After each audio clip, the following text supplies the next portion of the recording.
Je viens de voir une vidéo de Dixie qui parlait des pouces. Alors, déjà, je vais répondre à la question. Voici mes pouces.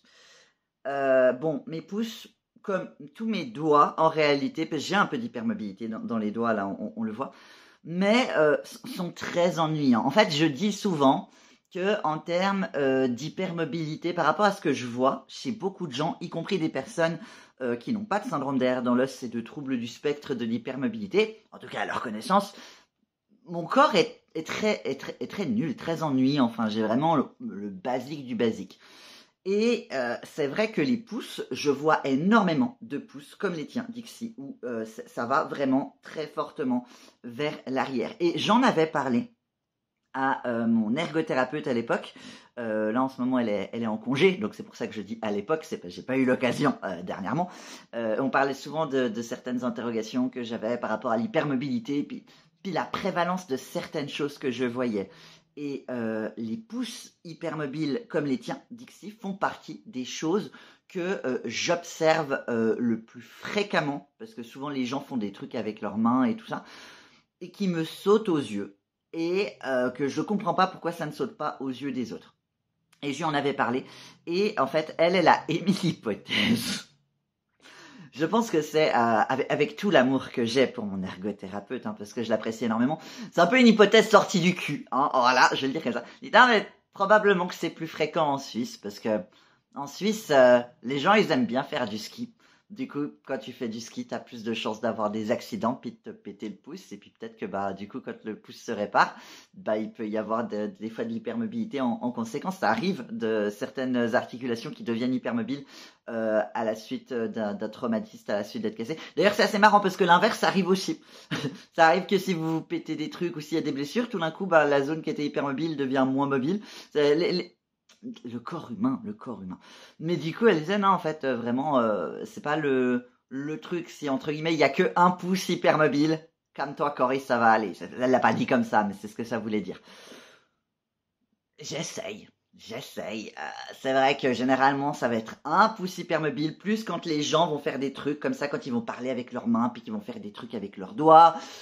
Plus tout d'un coup, il y a une épaule qui va craquer. Là, je me dis, attends, non, là, je peux plus me taire, il faut que je leur saute à la gorge. Disant, vous êtes au courant que vous êtes hypermobile?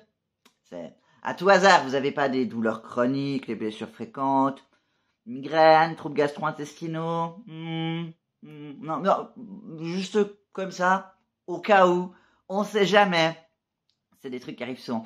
Et au niveau des genoux aussi, un truc qui me matrixe, c'est la patella du genou qui chez beaucoup de gens qui n'ont pas d'autres formes d'hypermobilité dans leur corps, ils ont genre apparemment en tout cas que ça, où leur patella bouge sur le côté. Et elle disait qu'en fait, c'est quelque chose de très fréquent et que ça fait partie des articulations les plus hypermobiles. Et j'ai vu, je ne saurais plus dire laquelle par contre, mais je sais que j'ai vu une étude qui disait quelque chose de similaire. Et les miens ne bougent pas. C'est pour ça que je ne peux pas vous les montrer, mais je peux appuyer de tout ce que je veux. Ils ne bougent pas. Ils restent. Pourtant, j'ai l'hyperextension des genoux, mais le genou qui fait glou sur le côté, apparemment, c'est quelque chose de très commun et de pas trop pathologique pour plein de gens.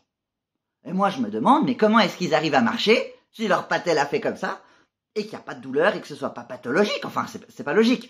Enfin bref, il y a des trucs comme ça qui m'enthousiasment absolument. J'espère qu'un jour j'aurai des réponses.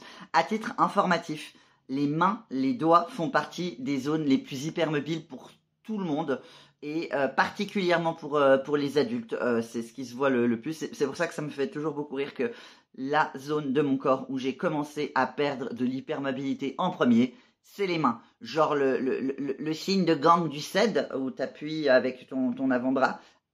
Ah là, ça me fait mal. Avant, je touchais. Là, ça me fait mal. Je vais pas aller plus loin. Je peux encore du côté gauche. Bon, faut le faire correctement. Là, ça bloque un peu parce que j'ai mon orthèse. Je peux encore le faire du côté gauche. Mais comme vous voyez du côté droit, il y a large de... Enfin, déjà, faut le faire avec le bras tendu si jamais à titre informatif. Il y a large de la marge. Je ne peux plus du tout le faire. Les petits doigts, ils vont plus non plus à 90 degrés. Et dans beaucoup d'études que j'ai lues, les parties du corps les plus hypermobiles chez les adultes, c'est censé être les doigts et c'est censé être les mains. Voilà, donc peut-être que ça explique aussi si à peu près tous les doigts, à peu près plein de trucs, y a cette hypermobilité qui est un peu plus fréquente.